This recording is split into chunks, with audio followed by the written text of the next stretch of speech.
Welcome back to another lecture. Sorry, आज हम जो है चैप्टर नंबर 6 जो परमुटेशन एंड कॉम्बिनेशन हमने शुरू किया हुआ है उसके एग्जांपल्स पे अब हम मूव ऑन करते हैं, ताकि हम एग्जांपल्स भी समझ सकें कि एग्जांपल्स कहते क्या हैं और करते कैसे कैसे सॉल्व हैं। ठीक है, तो शुरू करते हैं एग्जांपल नंबर 1 के साथ। आई होप आपने इससे पहले इंट्रोडक्शन परमुटेशन एंड कॉम्बिनेशन का ज़रूर देखा होगा, तो आपको ये क्वेश्चन बहुत ईजी लग रहे होंगे।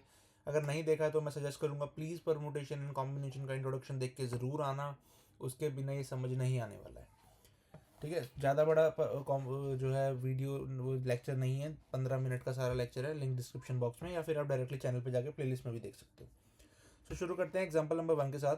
एग्जांपल नंबर 1 कहता है कि find the number of 4 letter words with और विदाउट मीनिंग। मतलब आपको एक ऐसा नंबर बनाना है, find the number of 4 letter word का एक ऐसा नंबर बनाना है, मीनिंग या विदाउट एनी मीनिंग वो मैटर नहीं करेगा, which can be formed out of letter of word rose. हमें एक रोज वर्ड दिया हुआ है ROSE, इससे हमें एक 4 लेटर का वर्ड बनाना है जो जिसका मीनिंग हो नहीं हो doesn't matter, where the repetition of letter is not allowed. Repetition allowed नहीं है, ये बात आपको ध्यान रखनी है कि रिपीट नहीं कर सकते हैं।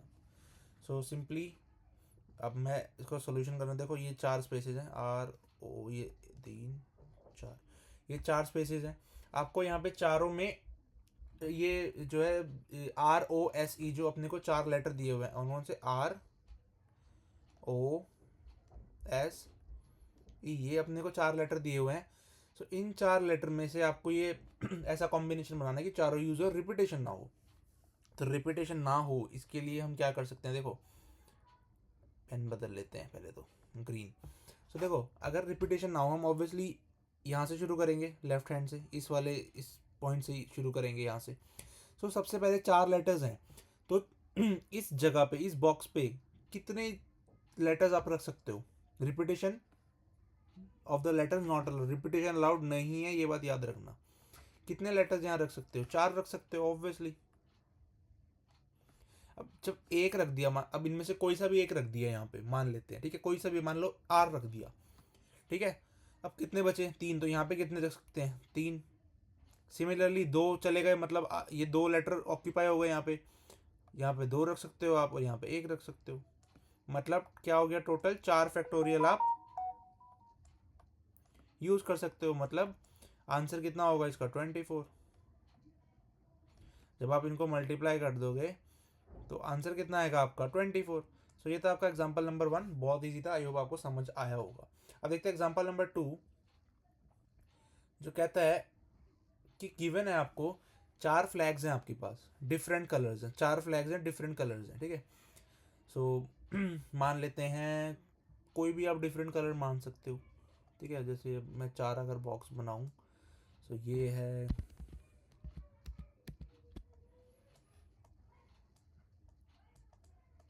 अरे हजा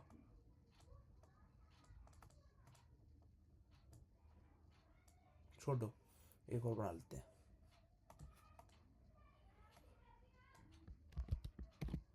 ये 4 फ्लैग, ऐसे इसको फ्लैग मान लो, ठीक है। हाँ, अब आ गया, इसको फ्लैग्स मान लो कि ये फ्लैग्स हैं जैसे, है ना।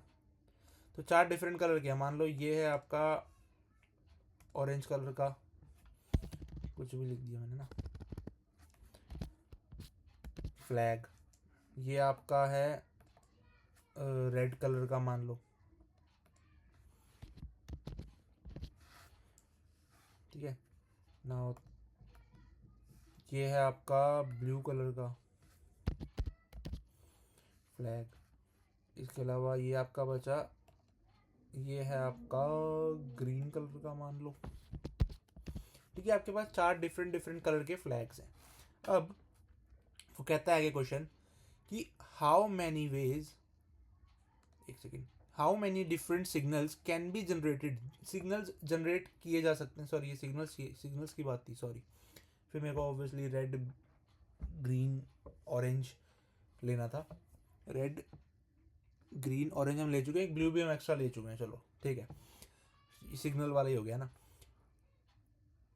कहाँ थे हम, how many different signals can be generated if a signal require to use 2 flag, one below the other. मतलब वो ये सिंपली कहना चाहता है कि कितने तरीकों में हम जनरेट कर सकते हैं, क्या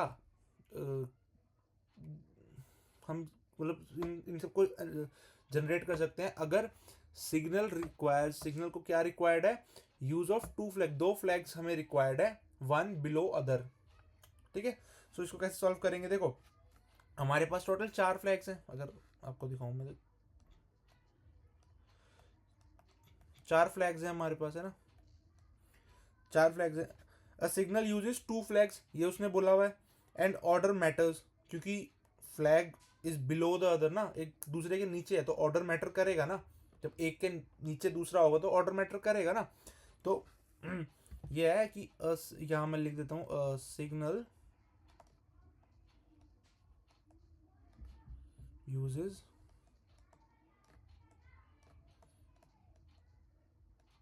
to flags and order matters.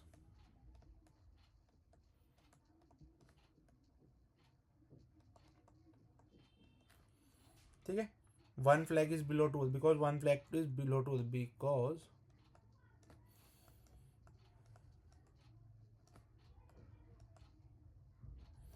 Below the other. ठीक है, ये आपका सिंपली है। देखो परमुटेशन क्या बनेगा अब इसका, फिर आपको टोटल 4 फ्लैग्स हैं आपके पास, आपको दो जो है वो आप कोई बनाने हैं, सिग्नल यूजेस टू फ्लैग्स, ये आपको बोला हुआ, तो अब क्या लगेगा यहाँ पे, परमुटेशन है, परमुटेशन लगेगा ऑब्वियसली। तो ये क्या बन गया 4p2, 4p2 को आप सब सॉल्व करोगे तो आपका आंसर क्या बनेगा, 4 × 3, दैट इज 12। ठीक है, समझ आया आई हो। देखो अगर आपको मतलब क्वेश्चन नहीं समझ आया तो प्लीज़ आप कमेंट करके ज़रूर पूछा करो, और अगर समझ आ गया हो तो प्लीज़ लाइक भी करा करो, और नहीं समझ कोई फीडबैक हो तो उसके बारे में भी जो है बताया करो। ठीक है, ये समझ आया 4 × 3। अब आपको फॉर्मूला आपने पढ़ा होगा ना, अभी इंट्रोडक्शन में देखा होगा, एनपीआर का फॉर्मूला क्या होता है, एन फैक्टोरियल अपॉन में N minus R factorial. Right, ये होता है, अगर आप इसको यहाँ पे लगा दोगे तो आपका यही 12 आंसर आएगा। ये था आपका एग्जाम्पल नंबर 2। अब देखते हैं एग्जाम्पल नंबर 3 कि वो कैसे होगा। सो नाउ एग्जाम्पल नंबर 3 अब हमारे पास है, जो कहता है how many 2 digit even number can be formed from the digit 1 2 3 4 5 if the digit can be repeated. वो कह रहे डिजिट रिपीट हो सकती है। सबसे देखो, सबसे पहली चीज़ आप ये नोट देखा करो, क्या डिजिट रिपीट हो सकती है कि नहीं, हो सकती है तो बहुत अच्छी बात है, नहीं हो सकती तो भी बहुत अच्छी बात है।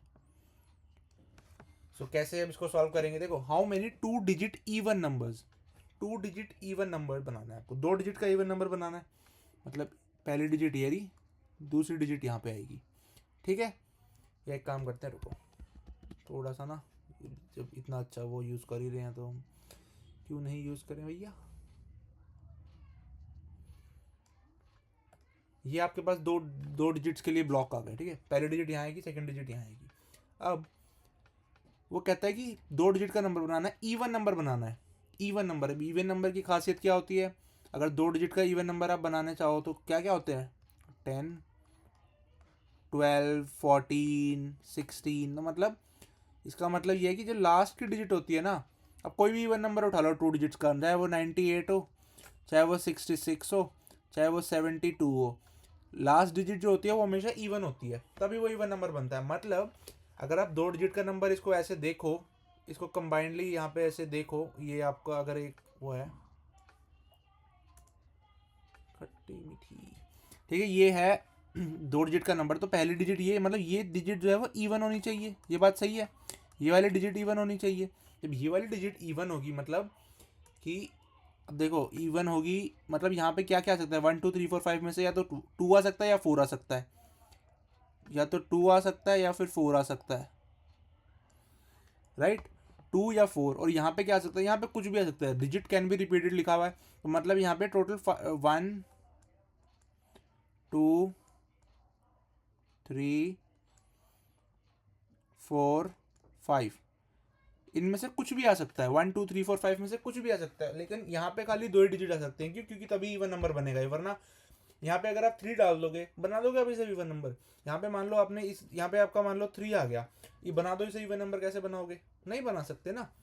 सो यहाँ पे 2 और 4 ही आएगा, क्योंकि हमें पहली बार गिवन ही 1 से लेके 5 तक की काउंटिंग है। यहाँ पे आएगा 2 4, तभी ये इवन नंबर बनेगा, वरना ये इवन नंबर नहीं बनेगा। सो अब अगर हम देखें तो क्या बना फाइनली आंसर? यहाँ पे टोटल कितनी डिजिट आ सकती हैं? एक सेकेंड, यहाँ पे टोटल 2 डिजिट आ सकती हैं, और यहाँ पे टोटल 5 डिजिट आ सकती हैं। तो जब आप इन दोनों को मल्टीप्लाई कर दोगे, जो कि बनेगा आपका 10, सो ये इतने नंबर ऑफ वेज हैं, 10 टोटल नंबर ऑफ वेज हैं जो 2 डिजिट नंबर को इवन नंबर में कन्वर्ट करेगा। सो ये था आपका एग्जांपल नंबर 3। समझ आया होगा, मुझे उम्मीद है आपकी, मतलब आपकी, आप जो समझाया आपको समझ आया होगा। सो देखते हैं हम example number 4। So now move on to the example number 4। जो एग्जांपल नंबर 4 क्या कहता है, हम देखते हैं फटाफट से। पहले इसको थोड़ा सा हम बड़ा कर लेते हैं, अगर ये बड़ा होगा तो नहीं होगा, होना तो चाहिए, सॉरी चलो ऐसे ही सॉल्व करते हैं, आपको दिख भी रहा होगा। वो कहता है find the number of different signal that can be generated by arranging at least 2 flags. 2 flags को अरेंज करके ऐसे नंबर ऑफ सिग्नल्स हमें बताने हैं, डिफरेंट सिग्नल जो जनरेट होंगे इन ऑर्डर 1 बिलो अदर। वापस वही 1 बिलो अदर वाला सीन आ गया on vertical staff. Okay, if 5 different flags are available, 5 different colour के फ्लैग्स अपने को अवेलेबल है, हमें ऐसे डिफरेंट सिग्नल्स जनरेट करके बताने हैं बाय अरेंजिंग एटलीस्ट 2 फ्लैग, कम से कम 2 फ्लैग्स को अरेंज करके इन ऑर्डर कि एक के नीचे वो 1 बिलो 2 अदर हो। ठीक है, सिंपली ये क्वेश्चन कहता है। देखो, इस क्वेश्चन को सॉल्व करने के लिए ना अपने को एटलीस्ट 2 फ्लैग्स को 5 में से टोटल जो है वो अरेंज करना होगा। ठीक है, और ऑर्डर मैटर करता है, क्योंकि एक के बाद जो है, मतलब उसने बोला है ना 1 बिलो द अदर, एक के बाद है। ठीक है, ये चीज़ उसने बोली हुई है, तो ऑर्डर मैटर करता है। उसने जब बोला हुआ है ना स्पेसिफिकली कि 1 बिलो अदर, तो ऑर्डर मैटर करता है। सो अगर हम काउंट करें सभी परमुटेशन को, तो अगर हम मतलब एक एक करके जाएं, वो कह रहा है एटलीस्ट 2 फ्लैग्स को हमें अरेंज करना है, एटलीस्ट 2 फ्लैग्स को। तो मतलब आप, मतलब 2 फ्लैग्स से तो आपको शुरू करना ही अरेंज करने से, तो मतलब 2 फ्लैग्स, 2 एट अ टाइम हो सकता है, 2 एट अ टाइम हो सकता है, 3 भी एट अ टाइम हो सकता है, 3 एट, मैं ना इसको ऐसे कर रहा हूँ, 4 भी हो सकता है, 5 भी हो सकता है। मतलब आप 2 फ्लैग्स को भी एक साथ अरेंज कर सकते हो, 3 फ्लैग्स को भी, 4 फ्लैग्स को भी, 5 फ्लैग्स को भी, क्योंकि उसने 2 एटलीस्ट बोला है, तो 1 तो नहीं कर सकते आप एक साथ अरेंज, है ना। सो अब कुछ नहीं करना यार, जब आपको 2 एट अ टाइम बोला है, 3 एट अ टाइम, ये एटलीस्ट की कंडीशन बोली है ना, तो बस कुछ नहीं करो, हो गया सॉल्व क्वेश्चन। परमुटेशन लगाना पड़ेगा, 5 P 2 5 P 3 5 P 4 5 P 5। अब यार इंट्रोडक्शन पढ़ चुके हो, एक्सरसाइज पढ़ चुके हो, ये तो अब बाएं हाथ का खेल होना चाहिए आपके हाथ, है ना। तो इसका क्या आंसर होगा? 5 5 अब 5 5 5 अपॉन में 3, that is 5 into 3 5 into 4, 5 into 4 बनेगा ये। क्यों? परमुटेशन का फॉर्मूला क्या होता है? ये बनेगा 5 इंटू 5 फैक्टोरियल अपॉन में 3 फैक्टोरियल, ऑब्वियसली कट के 5 इंटू 4 बनेगा, दैट इज 20। इसको आप सॉल्व करोगे तो आपका ये बनेगा 60, इसको आप सॉल्व करोगे ये आपका बनेगा 120, इसको आप सॉल्व करोगे तो ये भी आपका बनेगा 120। तो आपका टोटल सॉरी, तो जो टोटल सिग्नल्स कितने हो जाएंगे आपके?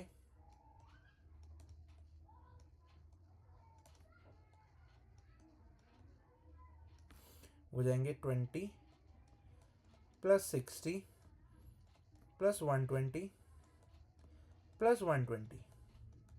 इसको आप सम करोगे तो 120 120 240 प्लस 300 प्लस 20 320 आपका आंसर आ गया। ठीक है, सो ये था आपका एग्जाम्पल नंबर 4।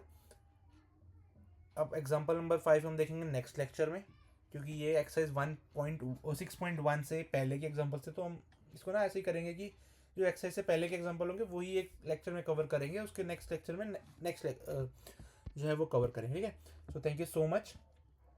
आई होप आपने समझा होगा, कुछ नहीं समझ आया तो प्लीज़ आप कमेंट करके पूछ सकते हो, इंट्रोडक्शन देख सकते हो, एक्सरसाइज देख सकते हो, कोई टॉपिक है स्पेसिफिक तो आप कमेंट करके मुझे पूछ सकते हो। Thank you so much, bye bye, take care.